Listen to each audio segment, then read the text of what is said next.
साथियों नमस्कार, प्रिय विद्यार्थियों नमस्कार।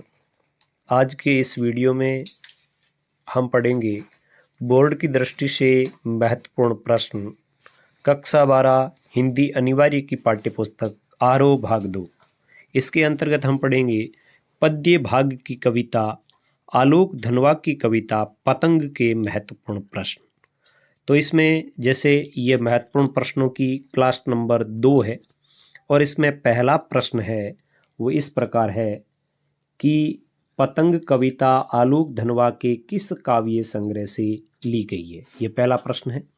प्रश्न नंबर 2 है खरगोश की आंखों जैसा लाल सवेरा, यहाँ कौन सा अलंकार प्रयुक्त हुआ है। आपको अलंकार का नाम बताना है। प्रश्न नंबर 3 दुनिया की सबसे हल्की और रंगीन चीज कवि ने किसे कहा है। इसके बाद प्रश्न नंबर 4 है वो है भावार्थ लिखिए। इन पंक्तियों का भावार्थ लिखना है। जन्म से ही अपने साथ लाते हैं कपास, इसका क्या भावार्थ है, कवि क्या कहना चाहता है। फिर ख छतों को भी नर्म बनाते हुए दिशाओं को मृदंग की तरह बजाते हुए, इन पंक्तियों का क्या भावार्थ है। प्रश्न नंबर 5 सर्द आया पुलों को पार करते हुए पंक्ति में कौन सा अलंकार है। प्रश्न नंबर 6 पतंगों के साथ साथ वे भी उड़ रहे हैं, इस पंक्ति का क्या आशय है। प्रश्न नंबर 7 पतंग एवं शरद का आपसी क्या संबंध है। कवि ने पतंग उड़ाने का जो जिक्र है वो शरद ऋतु में ही क्यों किया, इसका क्या आशय हो सकता है। प्रश्न नंबर 8 है पतंग कविता एक बिंब प्रधान कविता है कैसे। प्रश्न नंबर 9 पतंग कविता का मूल प्रतिपाद्य लिखिए।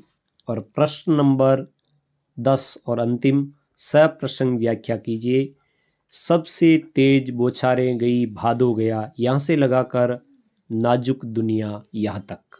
तो साथियों ये स्पेशल क्लास आपके लिए प्रस्तुत की मैंने, प्राध्यापक शांतिलाल बिश्नोई ने। उम्मीद करता हूँ कि यदि ये आपको क्लास पसंद आए तो इसको शेयर करें, लाइक करें और चैनल को सब्सक्राइब जरूर करें। कि इसमें पहला ही प्रश्न है बात सीधी थी पर कविता जो है वो कुंवर नारायण के किस काव्य संग्रह से ली गई है। बात सीधी थी पर यह कविता किस संग्रह से ली गई है। प्रश्न नंबर 2 है कविता के संदर्भ में महकना और खिलना क्या है। कविता के संदर्भ में महकना और खिलना क्या है। प्रश्न नंबर 3 कवि ने कविता की तुलना बच्चों के खेल से क्यों की है। ऐसा बच्चों के खेल में क्या है जो कविता में समान भाव से पाया जाता है। प्रश्न नंबर 4 इस प्रकार है आशय स्पष्ट करें। इन पंक्तियों का आपको आशय बताना है।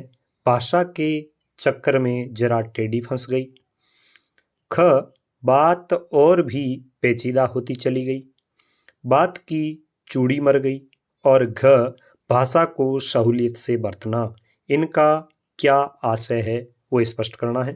प्रश्न नंबर 5 कवि के अनुसार सीधी बात जटिल क्यों बन गई। ऐसा क्या हुआ कि सीधी बात थी वो भी जटिल बन गई। प्रश्न नंबर 6 कवि ने बात को शरारती बच्चे के समान क्यों बताया। ऐसा कौन सा गुण है जो शरारती बच्चे में भी है और जो बात कवि से खेल रही थी उसमें भी है। प्रश्न नंबर 7 बात सीधी थी पर कविता का वर्णनीय विषय क्या है। बात सीधी थी पर कविता का वर्णनीय विषय क्या है। प्रश्न नंबर 8 कविता के पंख लगा उड़ने का क्या तात्पर्य है। प्रश्न नंबर 9 बात सीधी थी पर कविता का मूल संदेश लिखिए। और प्रश्न नंबर अंतिम और 10 सप्रसंग व्याख्या कीजिए। हार कर मैंने उसे कभी नहीं सीखा। तो प्रिय विद्यार्थियों ये थे 10 महत्वपूर्ण प्रश्न। प्रश्नों की क्लास नंबर 4 है जिसमें अध्याय कैमरे में बंद अपाहिज।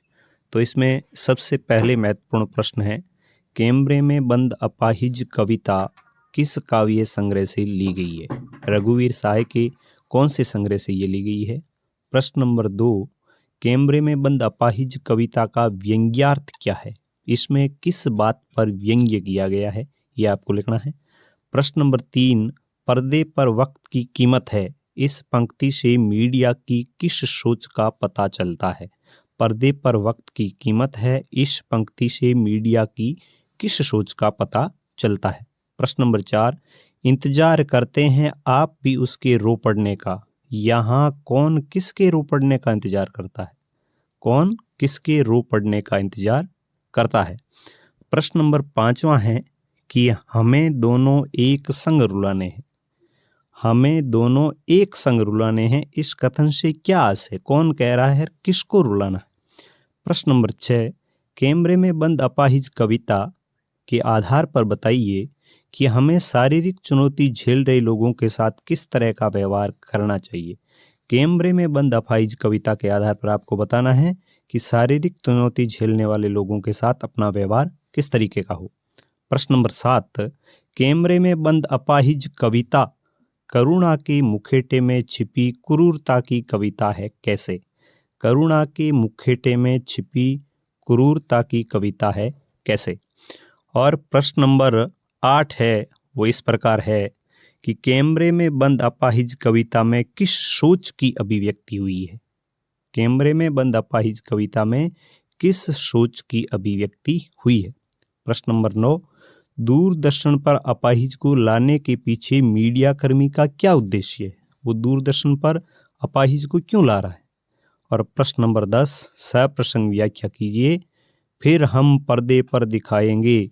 धन्यवाद। यहाँ तक का जो आपके काव्यांश है, अंतरा है, उसकी सप्रसंग व्याख्या करनी है। तो प्रिय विद्यार्थियों, कैसे लग रहे हैं आपको ये महत्वपूर्ण प्रश्न? कैसी लग रही है अपनी महत्वपूर्ण प्रश्नों की ये क्लास? ये क्लास नंबर 4 थी। पीछे के महत्वपूर्ण प्रश्न देखने हैं तो भी आप इस चैनल पर विजिट करके देख सकते हैं। वीडियो को लाइक जरूर करना है, शेयर करना है और चैनल को सब्सक्राइब करना तो बिल्कुल नहीं भूलना है। धन्यवाद।